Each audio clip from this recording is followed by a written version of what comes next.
Ini I got married tichigara muimba yebrother yaHabi.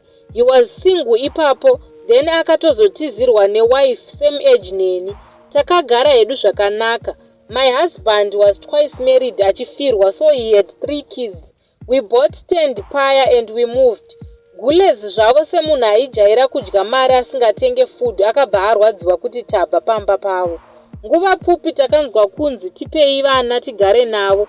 Stepmother havasi bhoko vana. Saka she calculated and divided salary yemurume wangu. Gulezi vakabva vati every month munotipa cash since tiri kugara nevana. We did that for some time. Ndobva tazoona kuti tiri kujairirwa and we took the kids. Habi akaenda kujoza achiti ari kunotsvaga basa. Kwakutanga kusadaira macalls angu. Aipa mumwe waaigara naye kuti ataure neni. Mari aitumira 300 to 900 rands. Ndakazoudza best friend yake ikamuudziridza zvekuti akazodzoka kumba. Takazonzwawo kuti he was staying with sister yelate wife for 6 months kuJoni. He started working paye asi airatidza kuda kudzokera Joni futi. Aingoti kana uchida kuenda kumba kwenyu enda, ndaikudira vana vangu. Zvino vakura zvekuti if ndikarwara vanondibatirana vakandipepa. Nenguva isipi murume wangu akastroka. I ran around paye kumaprophets and chivanhu. Akapora, but after 1 year akazotanga kushanda futi. Gore rese iri ndaitengesa kuitira kuti ndichengete mhuri yangu. Hatina kana kumboita nzara. He went back to work.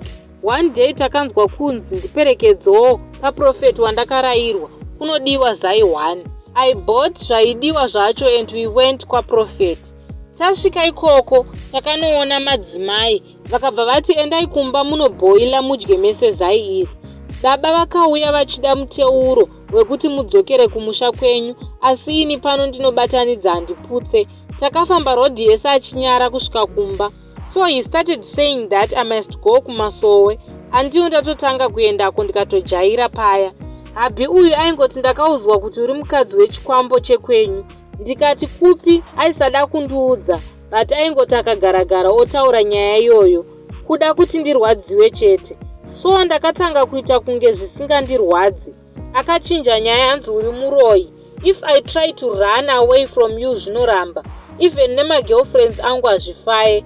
Aingoti akaona kunge ndakuita kunge ndakuda kusimba. Aitanga kushusha ndobva ndaonda vedu wei. I started going to my mom's place every off yake. Andiyo ndati handichadi. He went to Joburg again. 1.5 years achiti usauya ndinogara nevamwe. But they all knew me. Ndakazouya wanike no savings. Munhu kana bed zvayo yekurarira haana. Ndikati ko mari iri kuenda kupi? He said he was earning 2,300 rands. Ndikafunga kuti ishuwa. I was teaching at a college in Chitungwiza, so I didn't have much time to investigate pandaiuya kuzomuona. Iye waaindipa 1,000 rands. Ndaiti ndikafunga kusauya ndaiona kunge utsinye. Ndaiti ndikafunga kusaenda kunomuona ndaiona kunge utsinye because I used to bring him mushonga yaainwa yandaibva nayo kuZimbabwe because of stroke iya. Ndakazotanga kuita zvekutumira nebhazi. One day I visited wanike message yesalary 5,800 rands. Ndokuona kuti ndiri kutsotswa pano. I went to Zimbabwe, fetched my kids kutsvaga basa kwakutanga kushanda. Akada kunditi dzoka. Ndikati aiwa handichadi, wakaronga yako mhuri kuno yaunopa imwe mari yese.